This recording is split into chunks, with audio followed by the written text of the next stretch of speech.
तो कहाँ मैं गया था, अपने घर में ही था। जो समाजवादी पार्टी का विचार है समाज के प्रति, देश के प्रति, प्रदेश के प्रति, किसान के प्रति, नौजवान के प्रति, माँ बहनों के प्रति, तो उस विचारों से तो आप अवगत होंगे, आप सब अवगत होंगे कि हमेशा मैं संघर्ष करता रहा। मैंने भी कोशिश किया, विचार से विचार बढ़ा के लड़ाई लड़ा, काम किया। थोड़ी देर के लिए सस्पेंड था, बहाल हो गया, मेहनत तो था नहीं। वीडियो किस तरह से मजबूत करेंगे पार्टी मजबूती के लिए? स्पेशली आपका क्या विजन है? आपके आने से क्या फर्क पड़ेगा? भारतीय लोकतांत्रिक व्यवस्था में अगर सामाजिक दृष्टिकोण से हम समाज की सेवा करने के लिए निकले हैं घर से बाहर, तो हमें देखना है कि समाज के हित में, लोगों के हित में कौन सी पार्टी सरकार बना के काम करना चाहे।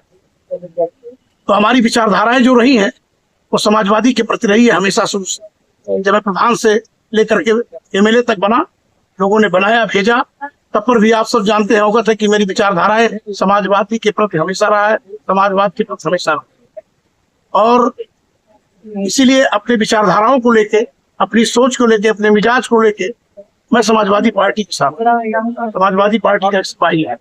तो मैं समाजवादी पार्टी के विचारों को लेकर के जन जन तक जाऊंगा, समाजवादी पार्टी के विचारों को जन जन तक पहुंचाऊंगा, नेताजी के विचारों को जन जन तक लगाऊंगा, पहुंचाऊंगा, और समाजवादी पार्टी को मजबूत करके, और प्रदेश में हर कोशिश करेंगे हम लोग, हर समाजवादी विचारधारा वाला व्यक्ति, जिम्मेदार व्यक्ति ये कोशिश करेगा आपकी बार उत्तर प्रदेश में आपकी बार परिवर्तन हो। आदरणीय श्री अखिलेश यादव जी के नेतृत्व में समाजवादी पार्टी की सरकार, जनता की सरकार। जमीनी नेता शौरतगढ़ को लेकर के क्या कहेंगे? शौरतगढ़ तो क्या, हम लोग का तो पूरा जिला, शौरतगढ़ तो अपना विधानसभा, अपनी कर्म भूमि है, जन्मभूमि नहीं है। तो बाकी हम अभी तो समाजवादी पार्टी के प्रति अपने विचारों को रख करके, मिला करके आगे बढ़ाने के लिए आए हैं। बाकी जो सिर्फ नेतृत्व तय करेगा, माननीय राष्ट्रीय अध्यक्ष जी तय करेंगे, समय आने पर उसका अक्षर से पालन होगा, उसका काम किया जाएगा। पार्टी के लिए हम समर्पित हैं, तो जो पार्टी का आदेश होगा वो काम करेंगे। और कुछ जो आप कहना चाहते हैं ना पहुंचाए? बाकी मैं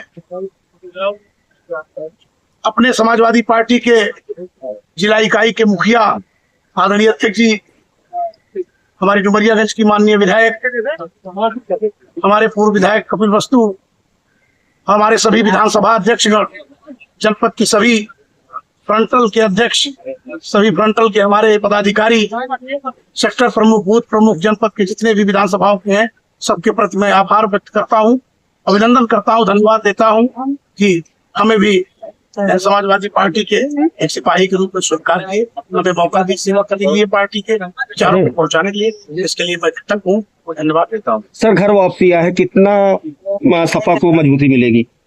आप जानते हैं मैं पीडीए वाला व्यक्ति हूँ। पीडीओ के साथ ये वर्तमान सरकार, बीजेपी की सरकार, दिल्ली लखनऊ की सरकार जो वर्तमान में चल रही है, वो हमारे पीडीए के खिलाफ चल रही है, उनके अधिकारों का हनन कर रही है, किसानों के अधिकारों का हनन कर रही है, नौजवानों के अधिकारों का हनन कर रही है, व्यापारियों के अधिकारों का हनन कर रही है, और महंगाई से पूरा सबको कर्ज बना रही है, बेरोजगारी से लड़कों को बिल्कुल एकदम अलग कर दिया रोजगार से। तो इसको लेकर के तो हमें एक मुहिम छेड़ना है। तो जाहिर सी बात है कि हमारी जो कम्युनिटी है, खास तौर पे पिछड़ा वर्ग, अन्य पिछड़ा वर्ग, वो तो पीढ़ी सबसे ज्यादा ही सरकार में, सबसे ज्यादा संख्या में रहते हुए उसके साथ हड़ताल हो रही है। और हमारा एक घर है जो पीडीए का नारा हमारा नेता बुलंद कर रहे हैं। समाजवादी पार्टी के राष्ट्रीय अध्यक्ष, समाजवादी पार्टी की जो विचारधारा है उसको लेकर के हम जोड़ेंगे, और जुड़े भी हैं लोग। आपको दिखेगा भी, आपको 4 महीने के अंदर जनपद सिद्धार्थनगर में एक बड़ा परिवर्तन दिखाई देगा। समाजवादी के प्रति विचारों को लेकर के काफी लोग डाइवर्ट होंगे। लोगों के दिल दिमाग में आ गया कि 12 से लेकर 17 तक में आदरणीय अखिलेश यादव जी ने अपने मुख्यमंत्रित्व काल में जनपद सिद्धार्थनगर में शिक्षा के जगत में सबसे बड़ा योगदान दीप जलाया है। इंटरनेशनल यूनिवर्सिटी देकर के, सिद्धार्थ यूनिवर्सिटी को देकर के, जो भारत और नेपाल की सीमा पर खास तौर पे हमारे ही गांव पंचायत में स्थित है, कि जिसमें हमारे जिले के नहीं, हमारे प्रदेश के नहीं, गैर जिलों के नहीं, विदेश से नेपाल के बच्चे भी उसका लाभ ले रहे हैं, उनको शिक्षा दीक्षा ग्रहण करने का मौका मिला। इतना बड़ा काम हुआ है, तो फिर हम कैसे भूल सकते हैं? ये मेरा जिला कैसे भूल सकता है? सिर्फ मेरे को याद, हमको आपको याद दिलाना है। बस मीडिया जिस तरह से आज प्रभावी है, जिस तरह से आप सब सक्रिय हैं, जमीनी हकीकत को देख रहे हैं, इस दमनकारी भाजपा सरकार की नीतियों को देख रहे हैं, लोगों को थाना, तहसील, ब्लॉक, अस्पताल पर चक्कर काटना पड़ रहा है, अधिकारी मलाई काटने में परेशान है, जनता अपने काम को लेकर परेशान है, और रोज इनको देखिए समाधान दिवस, थाना दिवस, तहसील दिवस, देखो तो समस्याएं कमी नहीं हो रही है।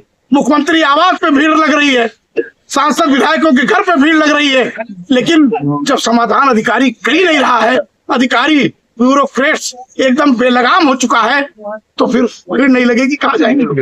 इस बात का प्रमाण है, अगर समस्याएं समाधान होती तो किसी के घर पे भीड़ क्यों लगती है? तो अधिकारी तो इस सरकार में बल्ले बल्ले हैं, उनका तो बल्ले बल्ले है। तो समय आने पर सब ठीक होगा। जितना ढांचा पाचा गड़बड़ कर चुके 27 में सब ठीक होगा। ये जिले की जनता, प्रदेश की जनता अब की बार ये निर्णय ले चुकी है कि परिवर्तन लाना है और समाजवादी पार्टी की सरकार बनानी है। आदरणीय अखिलेश यादव जी को उत्तर प्रदेश का मुख्यमंत्री बना करके हर नौजवान अपने अधिकारों को पाना चाहता है, किसान अपने हक को पाना चाहता है, सुरक्षा के दृष्टिकोण से, स्वास्थ्य के दृष्टिकोण से, शिक्षा के दृष्टिकोण से। जरा कोई भाजपा का नेता हो तो आकर के जरा डिबेट पर बैठा लीजिए जनता की अदालत में, मीडिया के सामने में, और हम सवाल करेंगे, 50 सवाल करेंगे। उस 50 सवाल का अगर उत्तर दे दे सत्ता वाला तो फिर मान लूंगा मैं राजनीति करने लायक ही नहीं हूँ। मेरे पास तो ऐसा होता है क्योंकि मैं जमीनी हूँ, मैं किसान का बेटा हूँ, पिछड़े समाज का बेटा हूँ, इसलिए मुझे दर्द पता है। इसीलिए तो मैंने इस्तीफा दिया, इसीलिए समाजवादी पार्टी का दामन थामा, इसीलिए समाजवादी पार्टी का सिपाही हूँ, क्योंकि मैं जानता हूँ सारे लोगों को हक से मिलना है। यही से किसान दशा तय होनी है। आप पत्रकार ही नहीं सुरक्षित है सरकार, हमको बता दीजिए पत्रकार के ऊपर कितना बड़ा तलफी है। यहाँ तक लोगों को मार पीट दिया जा रहा है, उनको स्वतंत्रता से काम नहीं करने दिया जाता है, निष्पक्ष होकर सवाल नहीं कर सकते, वो मुकदमा लिखा जा रहा है। तो फिर आम आदमी की क्या बात कर सकते हैं? ये तो कल्पना कर सकते हैं हम लोग। तो हम लोग तो भाई बड़ा बड़ा पढ़े लिखे हैं सर, आप लोग तो चौथे स्तंभ से, आप लोग को जरा जरा पता है। तो हम लोग लड़ाई लड़ेंगे, लड़ेगा कौन? अपने हक की लड़ाई लड़ने के लिए कोई ना कोई नेतृत्व तो चाहिए। तो हम लोग को आदरणीय अखिलेश यादव जी के समाजवादी पार्टी के परचम तले ये लड़ाई लड़नी है, और 27 में इस दमनकारी सरकार को हार के सिद्धार्थनगर से फेंकना है। क्योंकि मैं एक सबसे बड़ी बात है, किसी का हिम्मत भाजपा के लोग ये बता दें, नारा सबका साथ, सबका विकास, सबका विश्वास, और यहाँ के एक ही समुदाय के लोगों को सत्ता